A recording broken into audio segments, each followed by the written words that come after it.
The Shroud, Kafan, by Premchand. At the door of the hut, father and son sat silently by a burnt-out fire. Inside, the son's young wife, Budaya, lay in labor, writhing with pain, and from time to time such a heart-rending scream emerged from her lips that they both pressed their hands to their hearts. It was a winter night. Everything was drowned in desolation.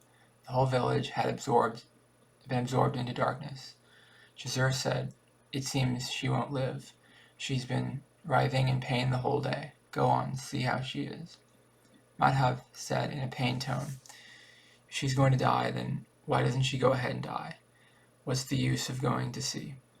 You're pretty hard-hearted. You've enjoyed life with her for a whole year. Such faithlessness to her. Well, I can't stand to see her in writhing pain and thrashing around." It was a family of Chamers, the notorious in the whole village. If Jisu worked for 1 day, then he rested for 3. Madhav was such a slacker that he worked for an hour, and he smoked his chilam for an hour, lest nobody hired them on. If there was even a handful of grain in the house, they both swore off working. When they'd fasted for a couple of days, then Jisu climbed trees and broke off branches, and Madhav sold the wood in the market. And as long as that money lasted, they both spent their time wandering idly around. When their hunger grew intense, they again broke off branches, or looked for some work. There was no shortage of work in the village. It was a village of farmers. For a hard-working man, there were 50 jobs. The people only sent for those 2 when they were forced to content themselves with getting out of 2 men the work of 1. If only the 2 had been ascetics, then they wouldn't have needed any exercise and self-discipline to achieve contentment and patience. This was their very nature. Theirs was a strange life. Except for 2 or 3 clay pots, they had no goods at all in the house, covering their nakedness with torn rags, free from the cares of the world. Laden with debt, they suffered abuse, they suffered blows too, but not grief. They were so poor that without the smallest hope of repayment, people used to lend them something or other. When peas or potatoes were in season, they would dig up peas or potatoes from the fields and roast and eat them, or break off 5 or 10 stalks of sugarcane and suck them at night. Jisu had spent 60 years of his life in this pious manner, and Madhav, like a dutiful son, was following in his father's footsteps, or rather was making his name even more radiant. This time, too, both were seated by the fire, roasting potatoes that they had dug up from somebody's field. Jisu's wife had passed away long ago. Madhav's marriage had taken place the year before. Since this woman had come, she had laid the foundations of civilization in the family. Grinding grain, cutting grass, she arranged for a couple of pounds of flour, and kept filling the stomachs of those 2 shameless ones. After she came, they both grew even more lazy and indolent. Indeed, they even began to swagger a bit. If someone sent for them to work, then with splendid indifference they demanded double wages. That woman was dying today in childbirth, as these 2 were perhaps waiting for her to die so they could sleep in peace. Pulling out a potato and peeling it, Jisu said, "Go see what shape she's in. We'll have the fuss over a ghost witch. What else? And here, when the exorcist demands a rupee, from whose house would we get one?" Madhav suspected that if he went into the hut, Jisu would finish off most of the potatoes. He said, "I'm afraid to go in." "What are you afraid of? I'm here, after all." "Then you go and see, all right? When my wife died, for 3 days, I never even left her side. And then she won't be ashamed of in front of me. I've never seen her face, and today I would see her naked body. She won't even have bodily ease if she sees me. she won't be able to thrash around freely. I'm thinking, if a child is born, then what? Dry ginger, brown sugar, oil. There's nothing at all in the house. Everything will come if Bhagwan gives a child. Those people who now aren't getting a paisa will send for us and give us things. I've had 9 sons. There was never anything in the house, but this is how we managed every time. A society in which those who labored night and day were not in much better shape than those to a society in which, compared to the peasants, those who knew how to exploit the peasants' weaknesses were much better off. In such a society, the birth of this kind of mentality was no cause for surprise. We'll say that compared to the peasants, Jisoo was much more insightful. Instead of joining the mindless group of peasants, he had joined the group of clever, scheming tricksters, though indeed he wasn't skillful in following the rules and customs of the tricksters. Thus, while other members of his group became chiefs and headmen of villages, at him the whole village wagged its finger. But still, he did have the consolation that if he was in bad shape, at least he wasn't forced to do the back-breaking labor of the peasants. The others didn't take improper advantage of his simplicity and voicelessness. Pulling out the potatoes, they both began to eat them burning hot. They had eaten nothing since the day before. They were too impatient to wait till the potatoes cooled. Both burned their tongues repeatedly. When the potatoes were peeled, their outer parts didn't seem so extremely hot. But the moment the teeth bit into them, the inner part burned the tongue and throat and roof of the mouth. Rather than keep that ember in the mouth, it was better to send it quickly along inward, where there was plenty of equipment for cooling it down. So they both swallowed very fast, although the attempt brought tears to their eyes. Then Jisoo remembered a landowner's wedding procession, in which he had taken part 20 years before. The repletion that he had been vouchsafed to him in that feast was a memorable event in his life. And even today, his memory was fresh. He said, "I'll never forget that feast. Ever since then have I had that kind of food, or such a full stomach." The girl's family fed puris to everyone, as much as they wanted. Great and small, everyone ate puris. One's made with real ghee, chuchi, raita, 3 kinds of green vegetables, a flavorful stew, yogurt, chutney, sweets. How can I tell you now what relish there was in that feast? There was no limit. Whatever thing you want, just ask. And however much you want, eat. People ate so much that nobody could even drink any water. And there the servers were, setting hot, round, sweet-smelling pastries before you. You refuse, saying you don't want it. You push away the tray with your hand, but that's how they are.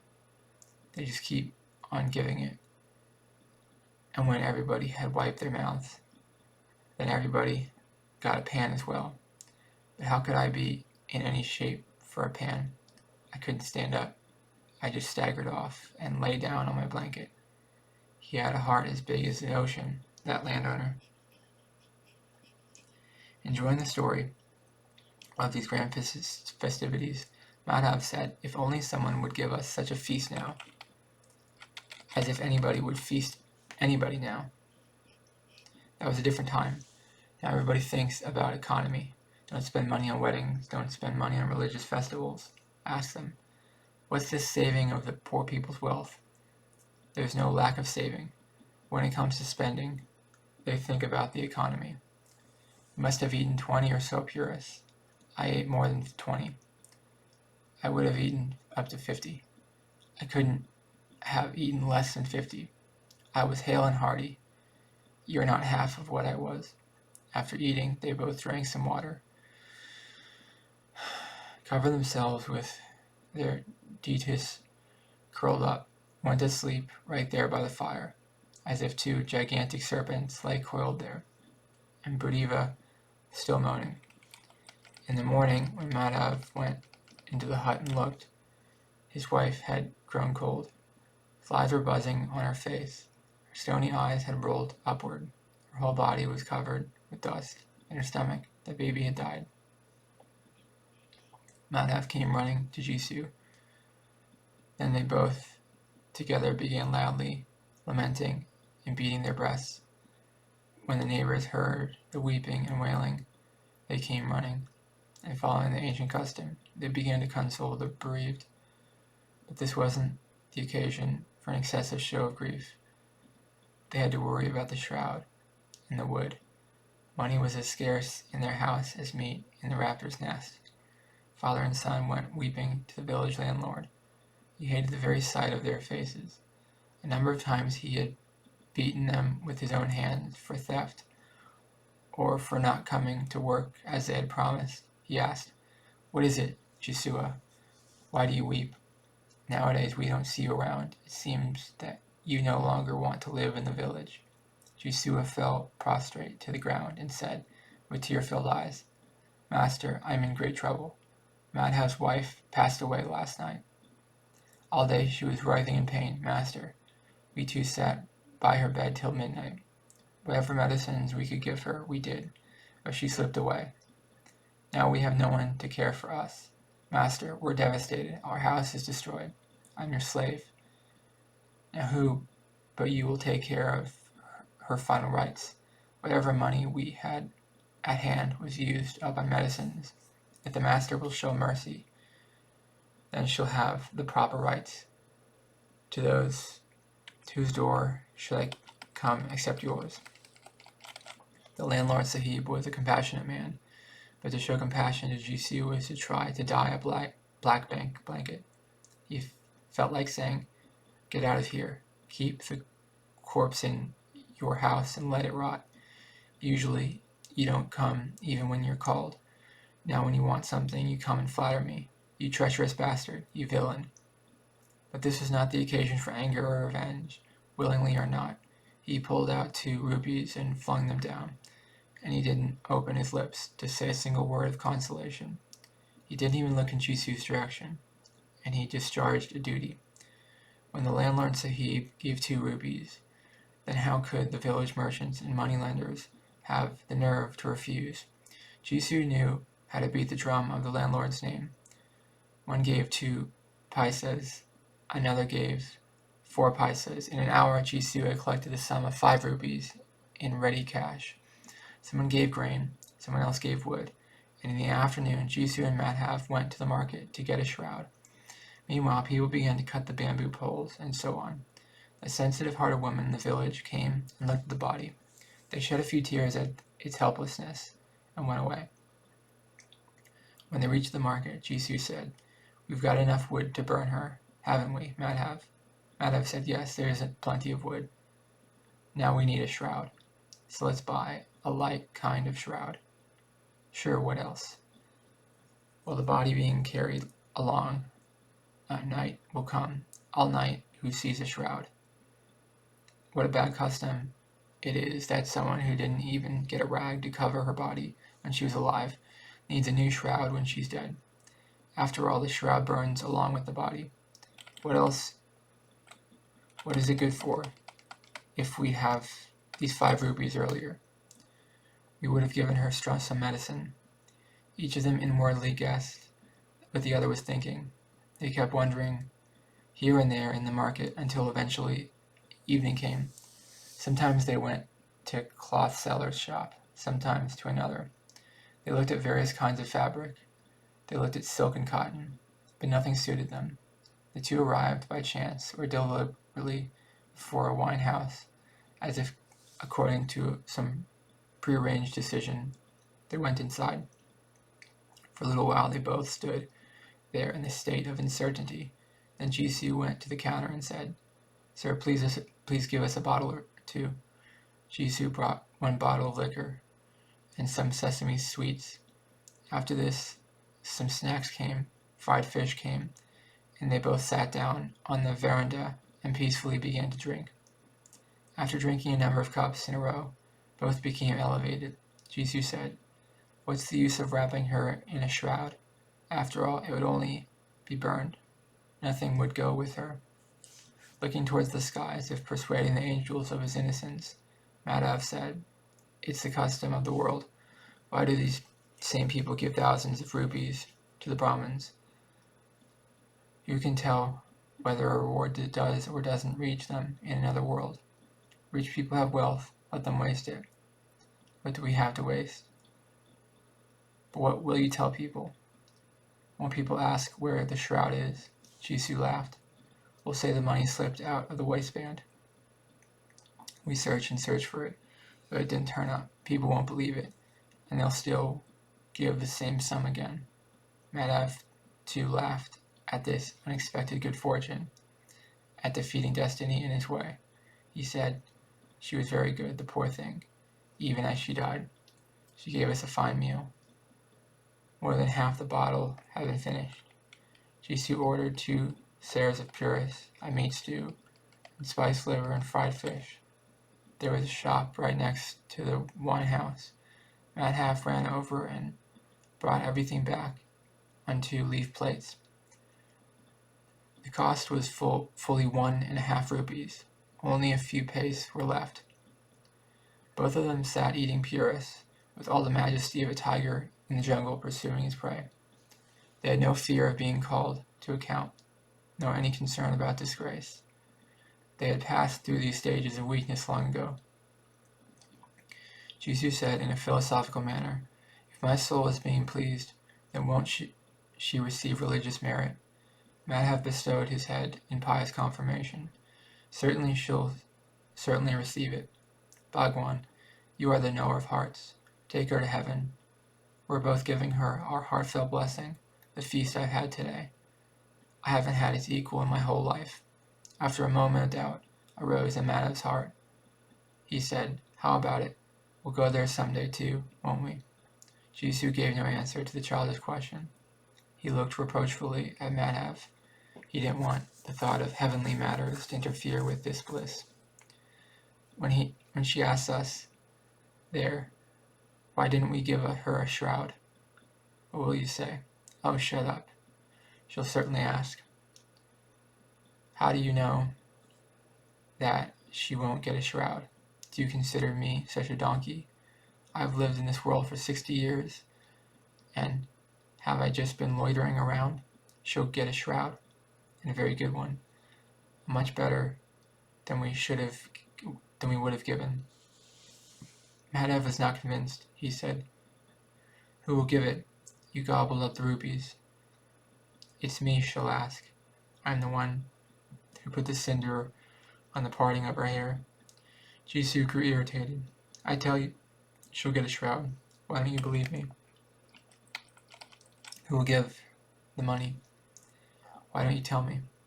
"The same people who gave it this time, but they won't put the rupees in our hands. And if somehow we get our hands on them, we'll sit here and drink again just like this, and they'll give the shroud a 3rd time." As the darkness deepened and the stars glittered more sharply, the tumult in the wine house also increased. One person sang, another babbled, another embraced his compassion, another pressed a glass to his friend's lips. Joy was in the atmosphere, intoxication was in the air. How many people came and asked with the glass? They came here only to taste the pleasure of self-forgetfulness. More than liquor, the air here elevated their spirits. The disaster of life seized them and dragged them here. For a while they forgot whether they were alive or dead, or half alive. And these 2, father and son, were still sipping with relish. Everyone's eyes had settled on them. How fortunate they were. They had a whole bottle between them. After he had finished eating, Madhav picked up the leaf plate of leftover puris, gave it to a beggar who was standing there looking at them with hungry eyes, and for the first time in his life he felt the pride and delight and thrill of giving. Jisoo said, "Take it, eat your fill, and give her your blessing. She whose earnings She whose earnings these are has died. Your blessing will certainly reach her. Bless her with every hair on your body. These are the payment for very hard labor. Madhav again looked toward the sky and said, she'll go to heaven. She'll become the queen of heaven. Jisoo stopped, as if swimming in waves of joy. He said, yes, son, she'll go to heaven. She never tormented anyone. She never oppressed anyone. Even while dying, she fulfilled the greatest desire of our lives. If she doesn't go to heaven, then will those fat rich people go, who loot the poor with both hands, go to the Ganges to wash away their sin and offer holy water in temples. The mood of piety, too, changed. Variably, it's the special quality of intoxication. It was this turn of despair and grief, Madhav said, but the poor thing suffered a great deal in her life. Even her death was so painful. Covering his eyes with his hands, he began to weep and sobbed loudly. Jisoo consoled him. Why do you weep, son? Be happy that she's been liberated from this net of illusion. She's escaped from the snare. She was very fortunate that she was able to break the bonds of worldly illusion so quickly, and both standing there began to sing, Temptress, why do your eyes flash, Temptress? The whole wine house was absorbed in the spectacle, and the two drinkers, deep in intoxication, kept on singing. Then they both began to dance. They leapt and jumped, fell down, flounced about, gesticulated, strutted around, and finally, overcome by drunkenness, they collapsed. And that's the end of The Shroud, Kafan, by Premchand.